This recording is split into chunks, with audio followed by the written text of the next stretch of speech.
2023. My name is Gail Santy. I'm the director of the Central Kansas Library System. My co-presenter today will be Patty Collins. Go ahead. Good evening. I'm Patty Collins, the Youth Services Consultant here at CKLS. And we've got Michael Adamick with us tonight. He is the Library Technology Manager. I can't remember. Digital Resources Manager. Digital Resources. We've changed that title recently. And we have Liz with us, and she is our cataloger. We have a number of watch parties joining us tonight. Thank you for that. That certainly makes it easier for you and gives you an opportunity for some discussion as well. Okay, here we go. Tonight, we're going to talk about trustee basics. Tomorrow, we'll talk about a library board evaluation. So if you have anyone who has missed it today, they can catch us again. Both will be archived and will be available for viewing on the CKLS YouTube channel. You have to type in Central Kansas Library System to see the whole thing, but we will send out a link next week after we have the URLs, the web address for those. So we're talking about trustee basics tonight, and let me go ahead and bring up the slideshow.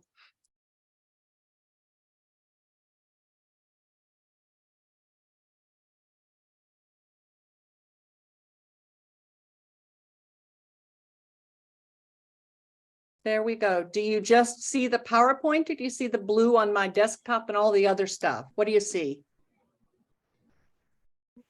We see the PowerPoint with your slideshow. So we need to hit slide. Okay, there we go. Then there we go. Okay, this is library board basics. If at any time you have a question, please type into the chat or unmute yourself and ask your question. We prefer both of us to answer questions as we go along. And we do have some questions that were submitted ahead of time that we'll try to get answered. Okay, the first thing we're going to talk about is board membership. In CKLS, there are several different types of libraries. Primarily, we have city and township libraries and district libraries. The membership of the board changes depending on what kind of library you are. Most libraries are city libraries. The townships are Independent Township in Claflin and La Crosse. And we have two district libraries, Burr Oak and Hillcrest. Generally speaking, your board is composed of 7 members with the mayor, and a quorum is 5 members. So you want to make sure that 5 board members watch or do some sort of trustee training this year. Board members join the board because they are appointed by the head of your municipality, that's city or township, and then they're approved by the governing body. Excuse me. In a district, they're elected. And so that's a very different process. I don't think we have any district libraries here tonight.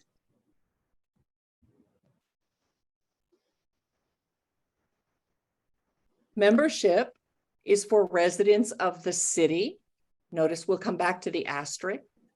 Your mayor is an ex officio voting member. The mayor is a member of the board by right of their position as mayor, and they are a full member. They may make motions, vote, hold office. They can do all of it.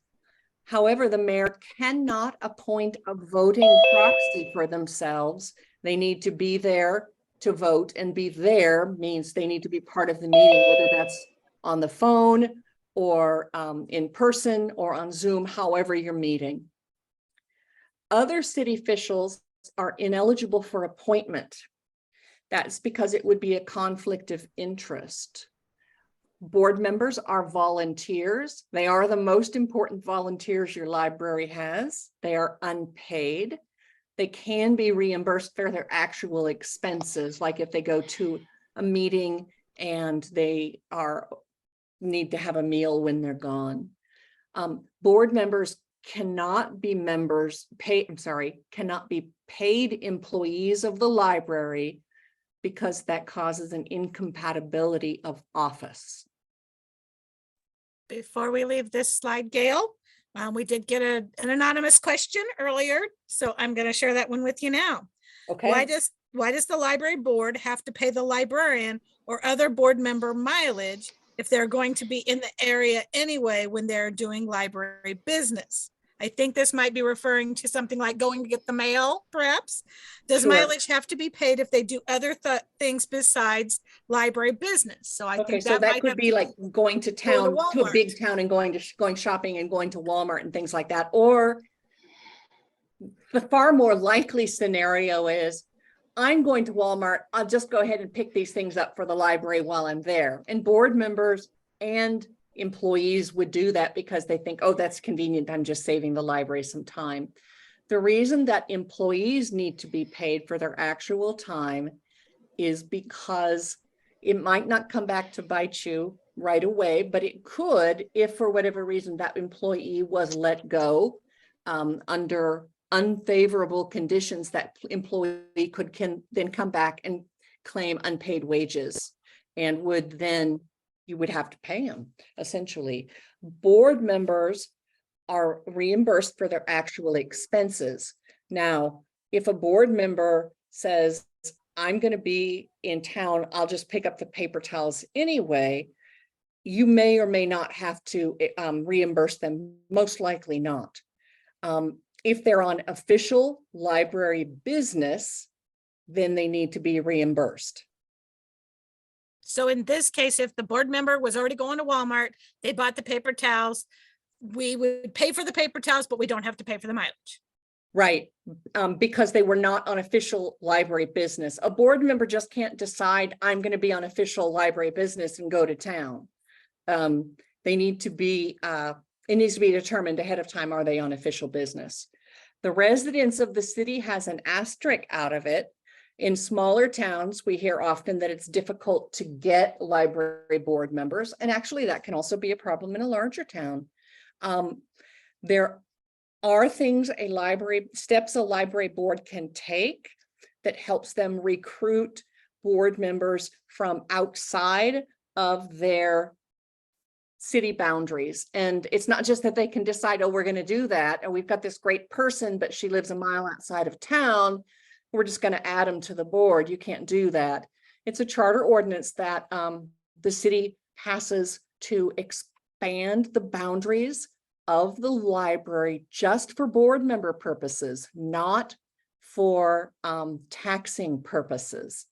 And the reason that the city needs to do it is because what's happening then, if the mayor appoints and the other city officials approve this person, is they've just added someone to a board that governs a tax-supported entity, and the person that they just added does not pay taxes to support that entity.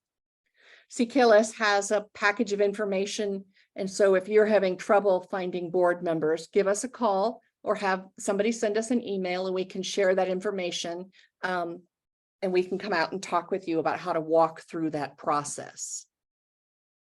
I got one more question about the mayor while we're here. Sure. If the mayor is an active member of the board, meaning they're showing up, are they the ones that are supposed to report to city council about library business?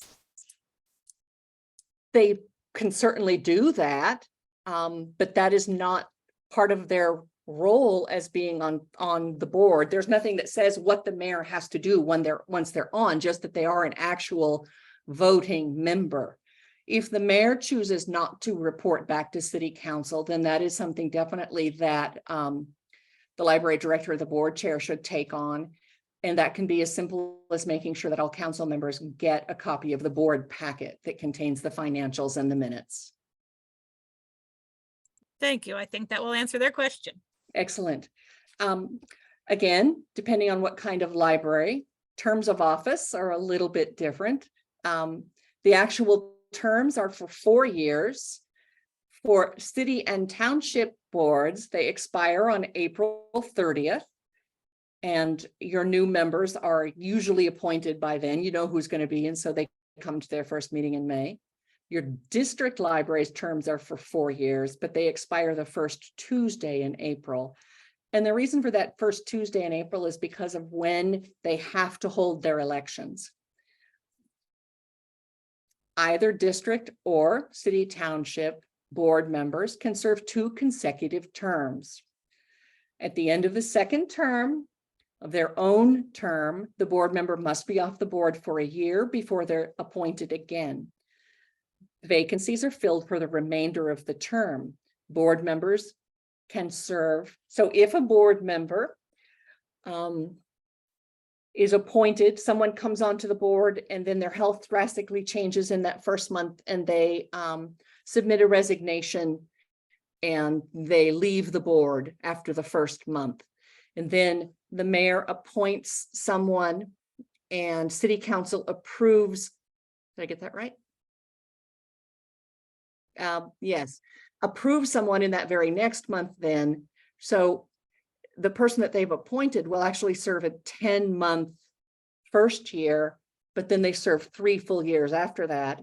And then they're eligible, that's their unfilled term. Then they're eligible to serve their own 2 terms of 4 years each before they need to be off the board for a year. This is an important one. Board meetings are regular.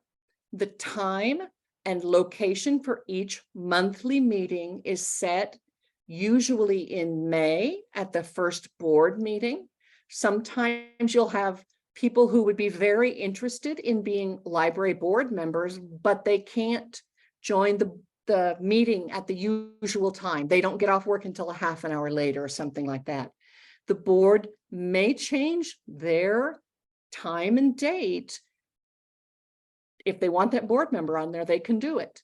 The reason that you set the time and place for each monthly meeting, usually in May, again at that first meeting when new board members are there, is because you need to publish that. You need to have that notice available in case anyone asks. Special meetings may be called by the chair or a majority of the members. Sometimes the library director is aware that there needs to be a special meeting. They'll contact the board chair to call a special meeting. Special meetings are special in that they're not regularly scheduled. Yeah. You must put public notice, including your meeting's purpose, 10 days in advance. And that needs to be posted. Most often you would post it on the library door and on your web presence, be that social media or your website.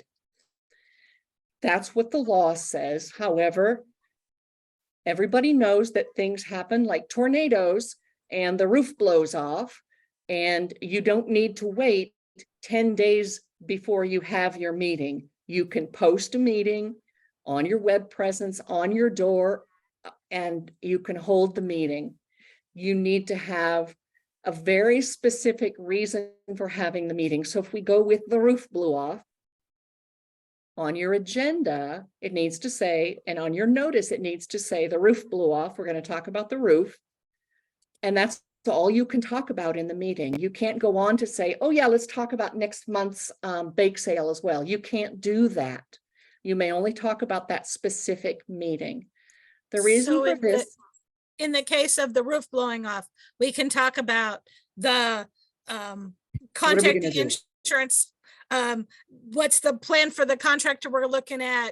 How are we going to save the contents of the collection in the library? Anything related to the roof blowing off, but not other unrelated things. Correct.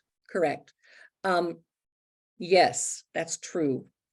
The reason for this being very specific and staying with exactly what's posted on the agenda for a special meeting is because of the Kansas Open Meetings Act, because you are funded with taxpayer dollars and are in some very convoluted way considered to be government entities.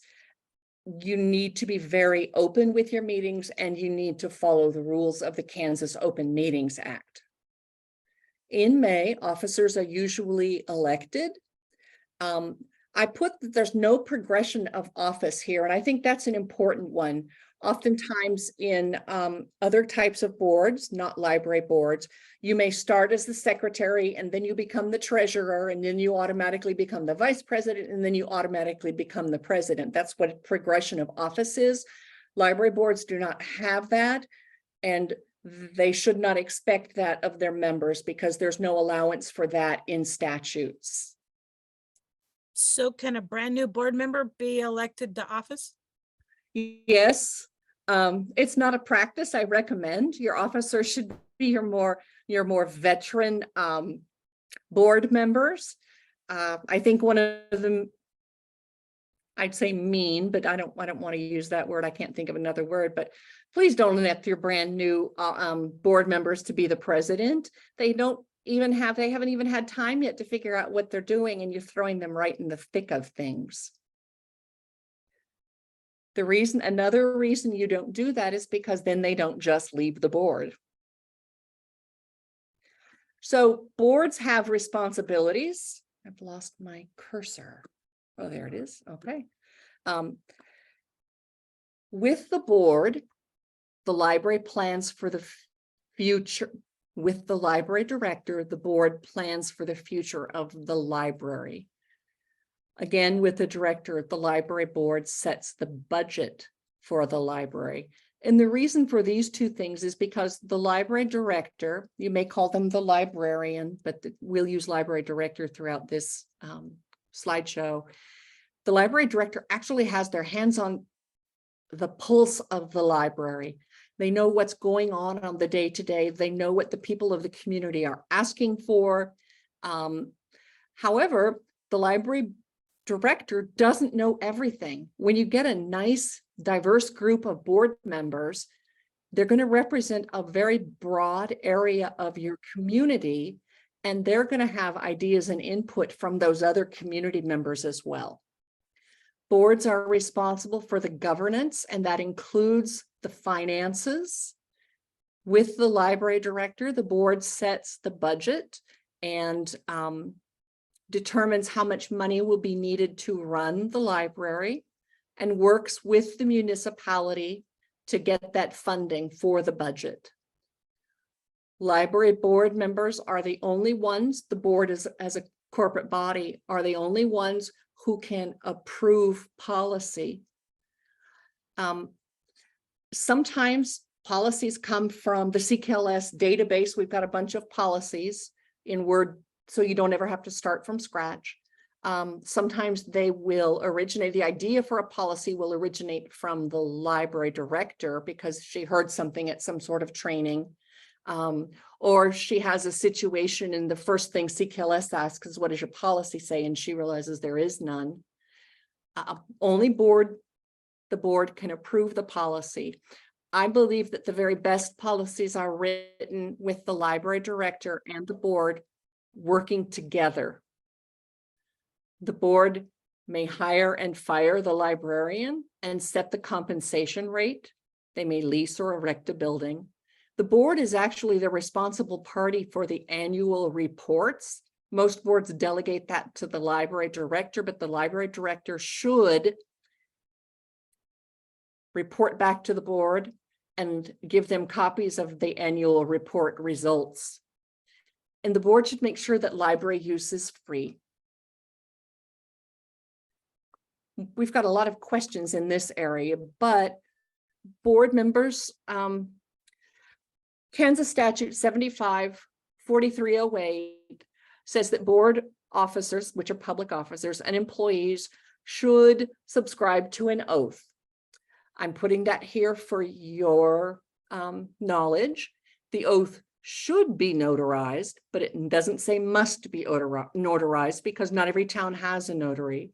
It should be signed and dated and stored with official library documents, and it must be done annually. I'm not ever going to come and check and make sure that you've done this. You don't have to file it anywhere. This is something that you do and you keep locally. Gail, just to clarify, even though it says officers on there, it means all board members, correct? Yep. hold on, I gotta find my way back. Oh, I don't like this because I can't see. Yes, it does. Sorry, gotta come back here. I believe it said public officers. Yeah. And that's Yes, referring to all. and that's Okay. the board, they're public officers. Thank you. We are not the library police on this, but I just feel compelled to make sure you know, because it is a statute. Okay, Amy asks, is there a set month when the oath should be done? I would do it in May when you're doing your things like conflict of interest and your loyalty oath, and you're electing officers, you're setting board meeting dates and times for the upcoming year. Just get all of your business done at the same time. That just makes it a lot easier. A conflict of interest statement is very different from a loyalty oath. Board members should complete a conflict of interest statement every year. And what you will do is you will list any areas of potential conflict. One example that we often say is you're in a small town, it's time to paint the inside walls of the library.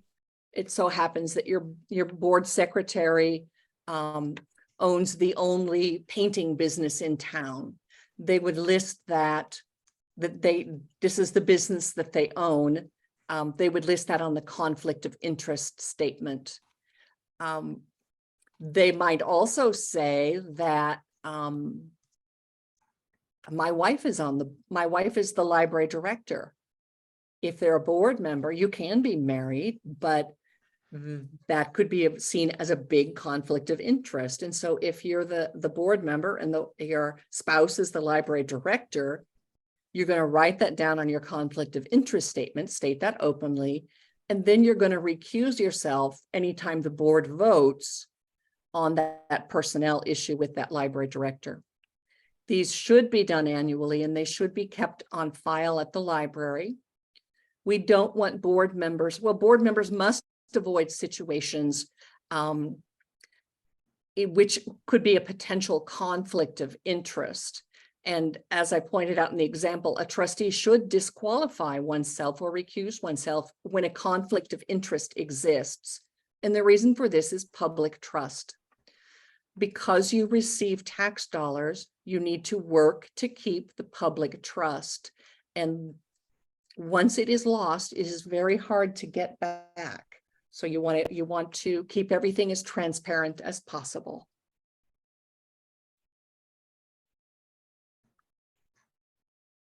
There's a question in chat if there is a handy dandy cheat sheet with all the oaths, forms, etc.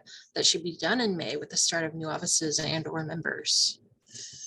There is. I will, if you capture that for me, I will make sure to send that out. All of that sort of May business. Okay. What is the system plan? The system plan is something that CKLS works on and libraries offer input. It is then approved by the executive board and the full system board, and then it goes up to the state library for amendment or approval.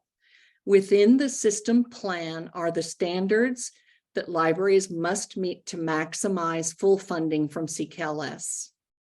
You'll see here base grant, out of district borrowers, and resource sharing. CKLS board approved a new funding mechanism. It is different from previous years. It is actually, in my opinion, more simple and easy to understand once you can kind of get your head around it. The base grant is what you get based on your population, and that is your base grant category. It is the population of your city that is gathered from the certified municipal budget, and it's frequently published in June, so we have to go on the prior year's publication. That is where you're going to get the biggest amount of money. And then there are two other ways that a library can earn money. That is with the number of registered out-of-district borrowers. Those are the borrowers who use your library, but they live outside of your city limits. And then resource sharing, and that is how many items you share out, not how many items come in for your library patrons, but how many items you send out for other patrons. Well, now I can go backwards. And when she means resource sharing, those are materials that you send to other libraries to be used for other patrons, There not the we go. materials you just check out on your regular checkout system. Right. There's a number of ways to do that. For most CKLS libraries, you use Pathfinder and Share It. And for some libraries, you will primarily use Share It. The system plan works on a 3-year cycle. In year 1, the plan is introduced and voted on in May. So at that time, after that is approved by the State Library Board, Library Advisory Board, librarians in CKLS know what they need to do in year 2 to earn all the money, to maximize the money they get from CKLS, which is paid out in year 3.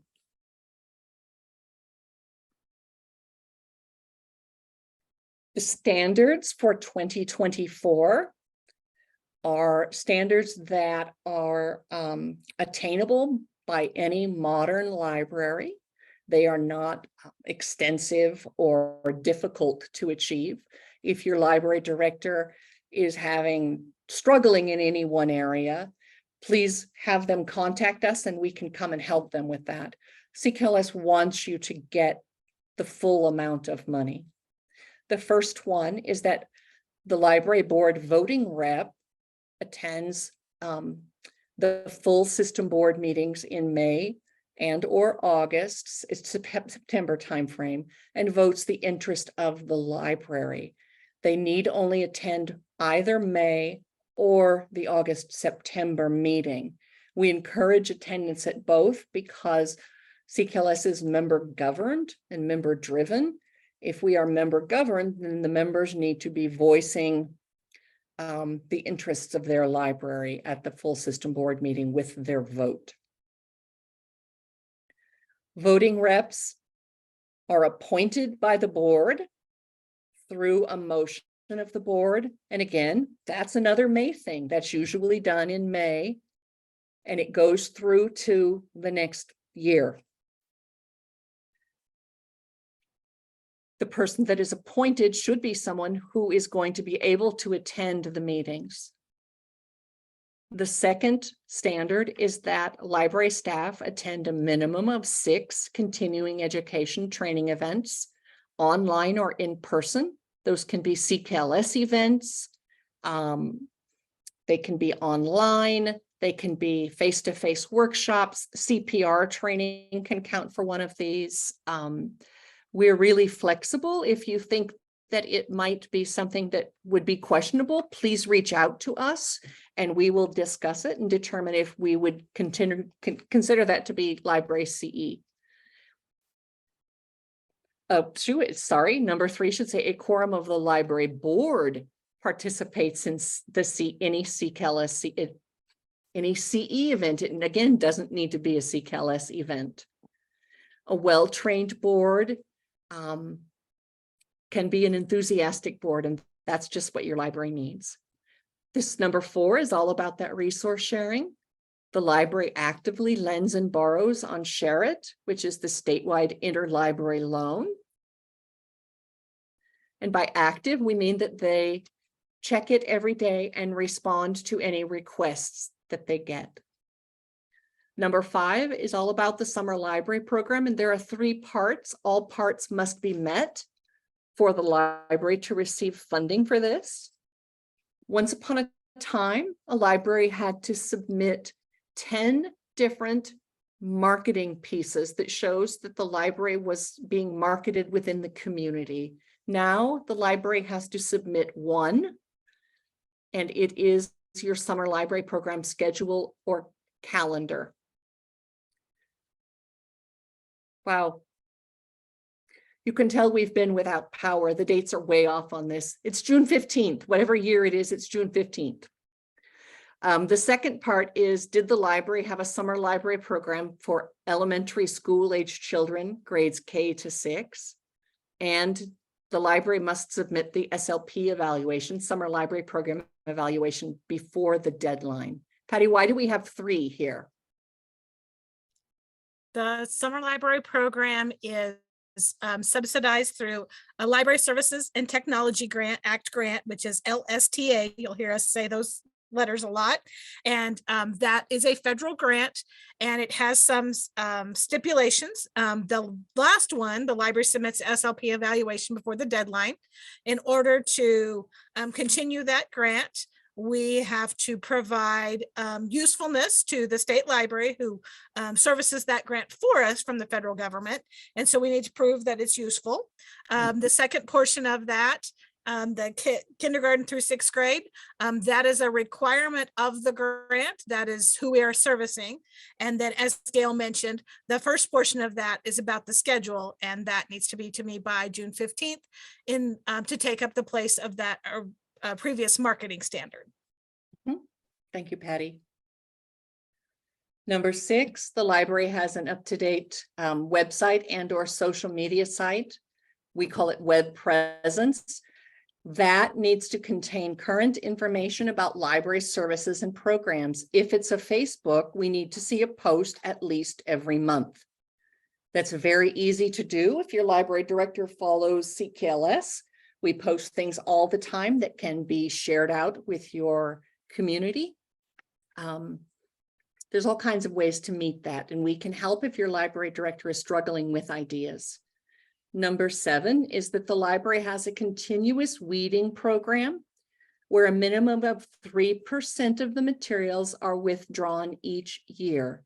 Sometimes this is a difficult one for library board members. They often get on the board because they love to read, they love books, they love their library. But it's important to remember that the library is not a museum. The library is a library, and it's about information, not just about books. That information comes in many different formats now. We also know that what is in books can go woefully out of date. I certainly, if I had cancer, would not want my doctor using a book from the 1990s or older to get information for my treatment. That would be a bad idea. It would be a really bad idea. The minimum weeding of 3% seems like a lot when your collection might be 2,500 to 5,000 items. That seems like a big number, but what we've learned, library best practices tells us that materials weed themselves. If you think of all the items that didn't come back, because that's just nature, some things didn't come back, they came back damaged, or as Gail mentioned, they're woefully out of date. Those items come right off the top, and you realize very quickly that getting to that 3% is not near the challenge. The thing that we've learned about a well-weeded library, and that would be one that would weed more than that 3%, a well-weeded library is going to have your patrons saying, hey, where'd you get all the new stuff? Because now, frankly, all the stuff that was kind of junky or out of date is gone away. And now the new pretty books are showing up better. And patrons are more excited to see their library when they think, may or may not be true, when they think it's filled with new material. Right. A library shouldn't look like a thrift store or a junk shop or anything like that. Libraries are living, breathing entities. To make it easy for your librarian, CKLS has a weeding tracker on one of our LibGuides, and we usually update that monthly, and it shows automatically if your library is a Pathfinder library, how many items have been weeded and what % they're at. As board members, remember you're responsible for securing funding. One of the things you want to do is know about these standards and have your librarian or library director report to you, where are we at on meeting the standards? Frankly, it's not worth losing 10% of your budget because your librarian doesn't manage the weeding the 3%, or not sending in a summer library program flyer, or not posting on Facebook, because all of those things, sometimes when you say, I'm a little library and I don't have the time, but when you look at the end value of the potential loss of 10% of your CKLS dollars, in the end, we can find the time to do these jobs, because we're not asking you to do anything that is not reachable by even a solo library. Patty, I'm going to pop in and correct you quickly. It's not 10% of their total tax dollars. It's just 10% of their base grant. It's still a chunk of money. Sorry, I misspoke. That's okay. It's a chunk of money. So that you can start planning now for 2024, you already know what the system standards will be, and you need to plan how the library and the library director are going to meet those standards in March or May of this year. And so by now you've already done it. You've created a budget and you've submitted it to a city. If your city is telling the board or the library, here's how much money you get, that process is backwards. Sometimes the previous boards have sort of abdicated that role, and it can be a little bit tricky, a little sticky to kind of wrestle back that control, but it is the board's responsibility to determine how much money they get from the city, not the city's responsibility to tell the library. And like most relationships, that actually works best when you're working together. You'll finalize your 2024 budget in December of 23. You'll plan to carry over about 3 months of operating expenses. And the reason for that is that your first payments from the city don't need to come in until March. For your 2024 system plan, you may want to make a monthly to-do so that you know what you need to be doing.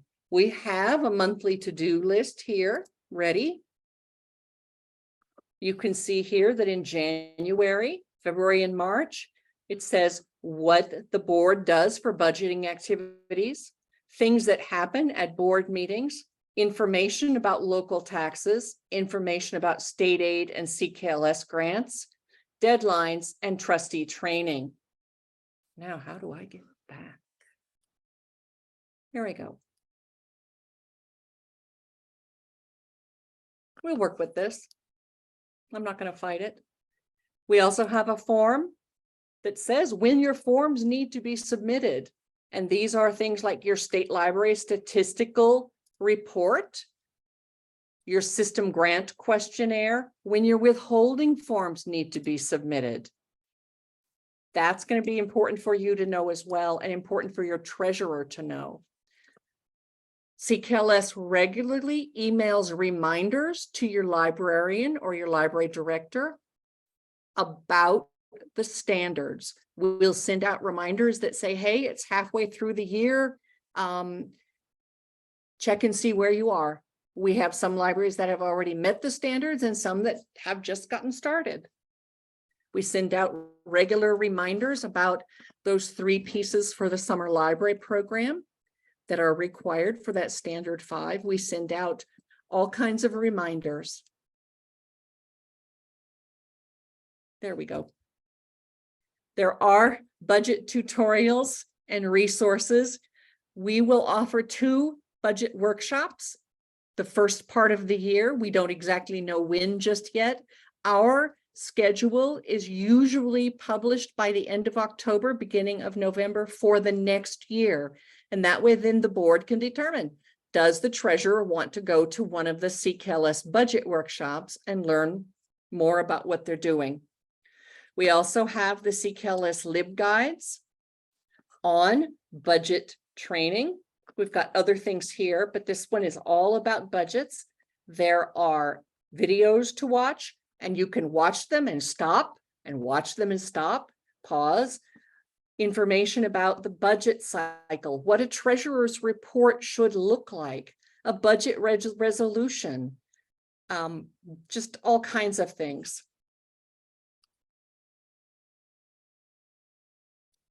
Coma and Cora which I talked about previously about the Kansas Open Meetings Act.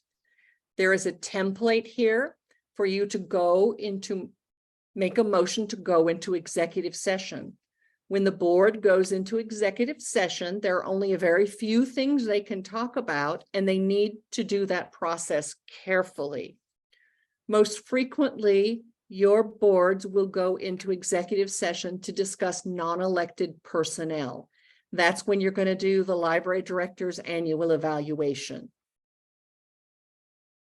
The Kansas Open Records Act is part and parcel about governmental transparency and about governmental agency transparency. Your board minutes must be kept in the library. Your financials must be kept in the library. Most often, your library director is the official keeper of the records. And if someone comes into your library, Lorraine, I can see you, I'll say, Lorraine, if someone comes in the library and says, I want to see the board minutes from July of 2022, the library director needs, Julie will need to be able to lay hands on those. That's part of that transparency, receiving taxes and being part of an open government. You've got a lot of different resources available to you as trustees. The Kansas Public Library standards are standards to which we achieve. The CKLS standards are drawn largely in part from these public library standards. We have a trustee manual, and every trustee should have a copy of that. If you do not have a copy, have your librarian shoot us an email, and we will print out copies and get those to you. CKLS creates a trustee guide. It's a trustee resource guide. It's got all kinds of information on it. I will get here to the table of contents. Things that prevent boards from functioning, golden rules, board self-evaluation, library director position, the roles and responsibilities, who does what should be in a new trustee orientation. And that's something that you should be looking at. If you did not get your new trustees oriented last month, be sure and do it this month or the next month. A good trustee is well-trained and they know what they're doing. We have sample bylaws for city libraries. These are bylaws that you can use. We use them as a training guide. What they do is they have the statutes here referenced in brown, and then there are links to things in blue. It's nice to know what the statutes are, because as trustees, you are required to know about library law. We don't expect you to have it memorized, but you should know about these things. It doesn't matter how small your library is, you still have to follow the law. Sometimes we will hear, well, you know, we're small. Nobody really is going to pay any attention. And that's just not the case. With the internet now, and also just with the way things are, people will know. You want to follow the law. It's actually a lot easier if you follow the law. One of the best things that you'll have available for you is the Trustee Training Resources LibGuide. Our LibGuides are the CKLS resource guides. You can see that it has a tab for library law, for funding, budgets, charter ordinances. Remember when I talked about a charter ordinance for getting board members who live outside of town? Library board evaluation, which is going to be up tomorrow, but training videos is a big one. Here, if you have one board member who can't make it to this training today or tomorrow, there's lots and lots of other choices available to them. Some of them are long and some of them are very short, but there are a lot of resources available. Maybe your trustee is not brand new and they don't need to go through the basics again. There are more advanced topics on that trustee training LibGuide there. Why am I not clicking? Let me do this. Oh, that's why. That's the last one. I'll stop sharing now. Now is your time. Patty, I know we have some more questions to answer.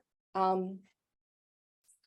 know one of the ones is that if the board doesn't want to update policies, and policies should be updated every 3 years, the easiest, well, it says annually.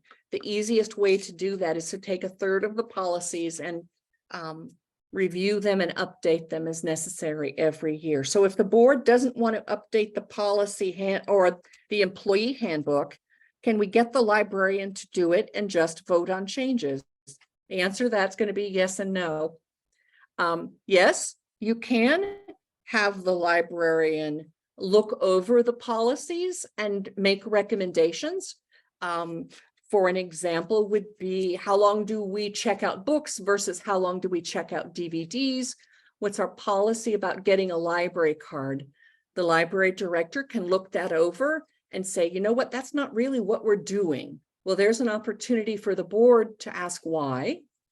It could be that the library director has gone rogue, or it could be that, and so that would need to be reined in. Or it could be that the policy needs to be changed to better reflect the process. Policy is what the board approves, and policy and procedure is what the library actually does to get things done. So I would say, yes, you can certainly ask your librarian to look things over, to provide input, but ultimately that responsibility rests with the board. And that is something that's going to be best achieved by working together like this. Procedures can be written by your library staff. That may be your library director. That may be your only person, or that may be your staff. And they know how the thing works. And so they're going to find the easiest way. Gail always gives the example of back in the days when we used to charge fines. Did it have to be, if your fines were 25 cents, did it have to be 5 nickels, or could a quarter work? Well, that seems like a silly example, but procedurally, sometimes if it's not written down, it gets caught in the minutia and the work never gets done. Yeah. So I have a couple of stumpers for you, Gail. Okay, I'm ready. Okay. I mean, I hope I'm ready. Yeah, you are. I trust you. How do you stop a board member from spreading misinformation when they know the information they're sharing is wrong? Wow. Okay. Along with the loyalty oath and the conflict of interest oath, board members need to be aware that there are ethics that must be maintained, and they need to understand about public trust. Many boards now, and CKLS did it this year, many boards now are adopting, ethics policies that not only the board members must abide by, but library staff as well. It used to be assumed that we all started with the same core base of ethics, and we can no longer assume that. And establishing an ethics policy gives you all a good starting place. You're all starting off from the same point. I think that the first thing that needs to happen with that board members, there needs to really be an honest conversation, because what they're doing, if they're spreading misinformation about the library, they're acting very unethically. And that's destroying the public trust. Remember how I said that the board determines how much money we need to run the library, and then the city gives it to you. If the city has no trust in the library, they're not going to give you the money. And there's really very little that you can do to repair that. It takes a long time to repair that relationship. There are a few steps you can take to make sure you get money, but ultimately they may just determine, no, you don't need it. We do all we can to avoid that. And by having trustees who are honest and upholding the law and abiding by a high level of ethics is the #1 way to do that. So speaking of trustee conversations, are they allowed to discuss library business outside of a meeting with each other or with others in the community? These are all multi-part questions. Okay. With each other, it depends on how many there are, and it depends on what they're talking about. If they're talking about something that happened in executive session, that's a violation of trust. If they're talking about, especially if they're talking about it with somebody not on the board who is not in the session, that's unethical. If there are 3 board members at the cafe drinking coffee and they start talking about library stuff, that's okay. If there are 5, they absolutely cannot, because they've just established a quorum. Pam, I saw you said quorum. They've established a quorum, and that then would be a meeting. It would be a meeting that was not scheduled. It was not announced to the public, and therefore it would, those board members could get in trouble. What happens when they do that is they step outside what's called the corporate body. Library boards as a whole cannot be sued. Library board members as individuals can be, if they step outside the corporate body. Another example of stepping outside the corporate body is if I, as a board member, give some direction to a library staff member, but me, it's I want you to do this and I want you to do that.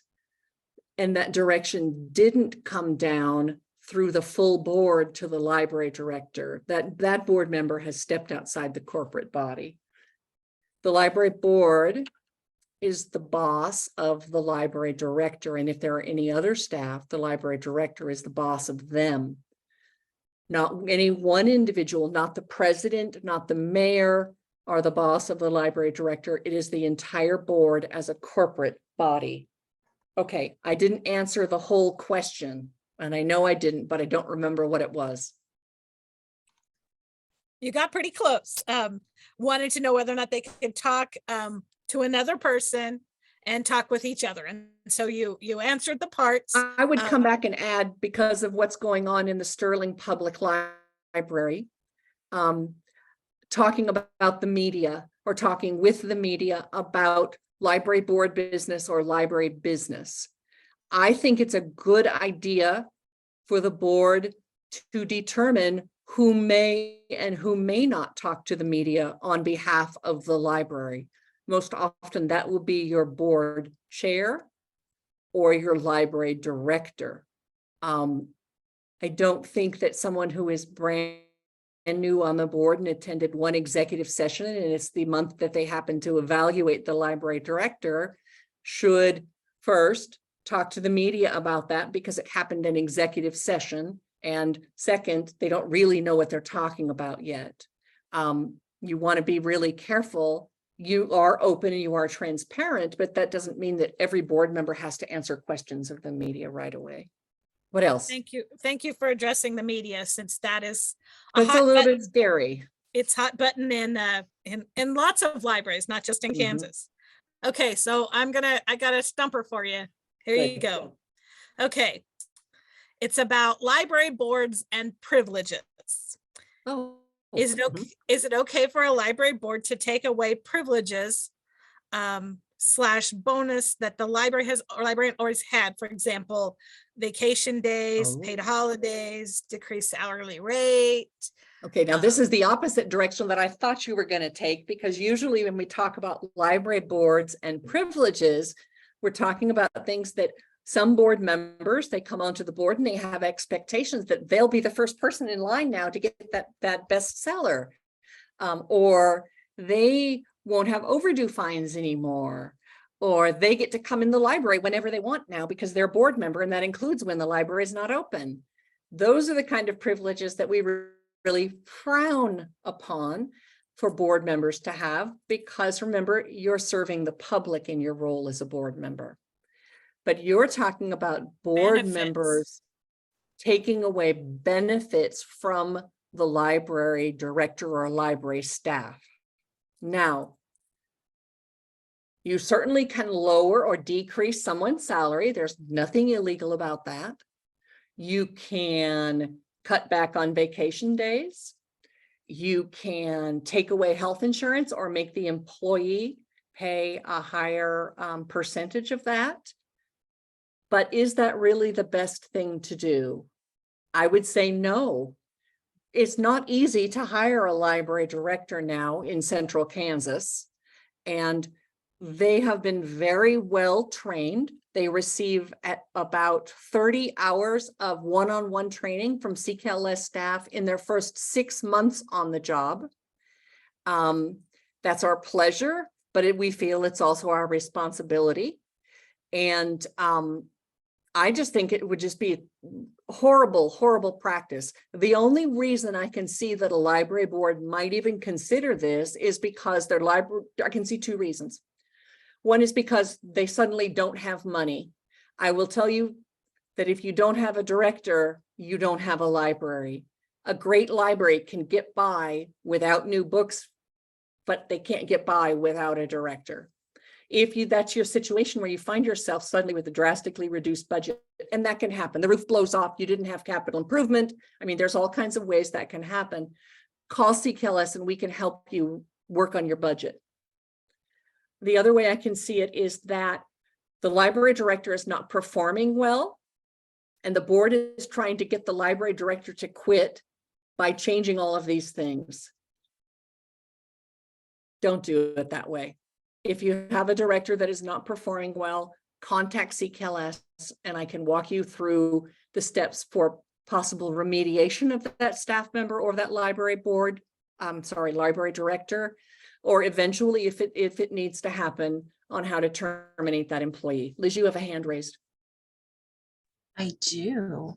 So that means that the board can go in and take that away from any staff member or just the library director? Okay. Remember, the board determines the budget. And I mean, that is just like the worst practice I can think of, but sometimes it may be necessary to do those things. I just think it's a really, really bad practice, and a board that's doing that, there's some real problems and we need to have those addressed. So if you're a board and this is what you're looking at, definitely give us a call. We'll come out to a board meeting and we'll work with you on that. What else? I think I did okay on that one. You did. And when Liz asked the question, its benefits are almost always budgetary. Yes. And so that's what it comes down to, because you as a board have that authority. Okay, we have a couple responsibility. of others. I'm sorry, we have a more. couple of other questions and we're running close to time. So I'm gonna give you the short version so you can tell us that. Give us an example of what might constitute a serial meeting. Oh, okay. So if Liz, Michael, and I, and Pam and Roger are all board members, and we drove to a CKLS trustee training. It was an in-person trustee training, and in the car on the way back, we all start talking about library business. We have just created a quorum and we have just violated the Kansas Open Meetings Act because we have conducted library business outside our set days and times. Another way to do that, and this is the way that it might most easily happen, is through text. If the library director, sends out an email that says, this is your reminder that the board meeting is tonight at 6 o'clock. And someone else says, oh, I'm not going to be there. I've got to take the kids to baseball. And then someone else says, well, hey, aren't we going to vote on this or that? And they're replying to everyone. And there's this conversation going on. And somebody says, I'm not going to be there, but I want to vote yes. You've created a meeting outside of a set day, place, and time. And that's what a serial meeting is. It really happens easily when you reply all to email or you reply all on text. As a director, when I send information to my board, right at the top, if I have to send an email to them, as I say, do not reply all. Send your reply to me. Okay. All right. Gail, what might be included in a consent agenda? Oh, a consent agenda is the most wonderful thing in the whole wide world. What a consent agenda does, and this is something the board adopts, is that the board members get the packet a week before the meeting. They look over the financials, they look over the minutes, they look over the business in the packet. Then when they come to the board meeting, someone votes to adopt the consent agenda, the board approves it, and then you move on. You have no old business to discuss. You don't have to go over the financials tooth and nail. You don't have to go over the minutes. The board members have already done this. Now, I might be skipping some steps because I'm trying to hurry. We have a really great document that explains what a consent agenda is and how it works. What it does is it lets the library board focus on the future and not dwell in the past. Okay, and finally, as a preview to tomorrow night, if you've just been so enthralled with what you've learned this evening, Oh yeah. tomorrow night you we have will to have be more. discussing board evaluations. This is not the evaluation of your library director. It's you looking at your effectiveness as a board. And so I got a question related to that. So you get the preview for tomorrow. Oh, this is Okay. exciting. Why do you do a board evaluation when board members cannot be fired or asked to? Okay, that last part is true. You can't kick a board member off the board. You can certainly ask them to resign, but you can't kick them off. There's nothing in statute for that. And that's actually for the protection of the library. That way, if you got a new mayor or city council in and they didn't like the board, they couldn't get rid of the board until your terms normally end. So that second part is good.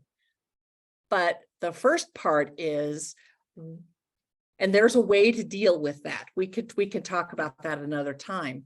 But why would the board want to evaluate themselves? The board evaluates the library director annually to make sure that that library director is doing a good job, to make sure that they're following the direction of the library board, that they're communicating to the director how they want their library to be run. If the board wants to see more programming in a meeting or an evaluation, the board will say the board would like to see more programming.